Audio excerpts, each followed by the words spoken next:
P and Q is 910 kilometre. सवाल में ये बोला गया कि दो स्टेशन हैं पी और क्यू, उनके बीच की दूरी 910 किलोमीटर है। तो भाई साहब इस प्रकार से है, ये स्टेशन पी है, ये स्टेशन क्यू है, इनके बीच की जो दूरी है, दोनों स्टेशन के बीच की दूरी 910 किलोमीटर है। ठीक है, दो आदमी ए और B start their journey from P and Q respectively in the morning 10 o'clock towards each other. सवाल को ढंग से पढ़ो। दो आदमी ए और बी एक साथ चलना शुरू करते हैं पी और क्यू से। ए पी से चलना शुरू करता है, बी क्यू से चलना शुरू करता है। इन द मॉर्निंग, सुबह सुबह 10 बजे एक साथ चलना शुरू करते हैं एक दूसरे की ओर। The speed of B is 16.66% more than A. B की जो स्पीड है ए से 16.66% ज्यादा है, इसकी fraction value 1/6।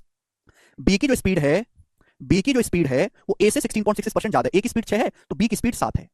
At the point of meeting, जब वो मिलते हैं, find the difference between the distance covered by them. एक दूसरे से मिलने पर उनके द्वारा चलेगी दूरी के बीच अंतर ज्ञात करें।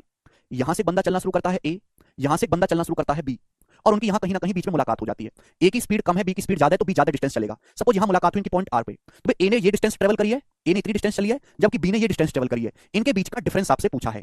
आप ध्यान से सुनिएगा। दोनों बंदों ने सेम टाइम पर चलना शुरू किया 10 बजे। 10 बजे ये भी चला, ए भी 10 बजे, बी भी, दोनों एक दूसरे से बीच में मिले, तो दोनों आदमियों ने सेम टाइम तक ट्रेवल किया है। दोनों आदमी एक साथ चलना शुरू करे, ये भी घर से 10 बजे निकला, वो भी घर से 10 बजे निकला, दोनों एक साथ 10 बजे निकले और बीच में कहीं मिले। दोनों ने सेम टाइम तक चला है। अगर टाइम दोनों ने सेम टाइम तक ट्रेवल किया है, तो जो उनकी स्पीड का रेशियो है, distance is directly proportional to speed, जो स्पीड का रेशियो है वही उनके द्वारा चलेगी डिस्टेंस का रेशियो भी होगा। अगर उनकी स्पीड का रेशियो ए बी का 6-7 है, तो इनके द्वारा चलेगी डिस्टेंस का रेशियो भी 6-7 होगा। समझ में आया? यानी कि अगर इसने ये डिस्टेंस 6 मिनट चली है, तो भैया बी ने ये डिस्टेंस 7 मिनट चली होगी। दोनों ने टोटल मिलाकर कितनी डिस्टेंस चली है? 13 यूनिट। 13 यूनिट की वैल्यू 910 किलोमीटर है। दोनों के द्वारा चली गई दूरी का अंतर पूछा है, तो 6 और 7 के बीच में अंतर है 1 यूनिट। 13 की वैल्यू 910, तो 1 की वैल्यू है 70 किलोमीटर। दोनों द्वारा चली गई दूरी के बीच का अंतर 70 किलोमीटर है। सी ऑप्शन आंसर है। हमें लगता है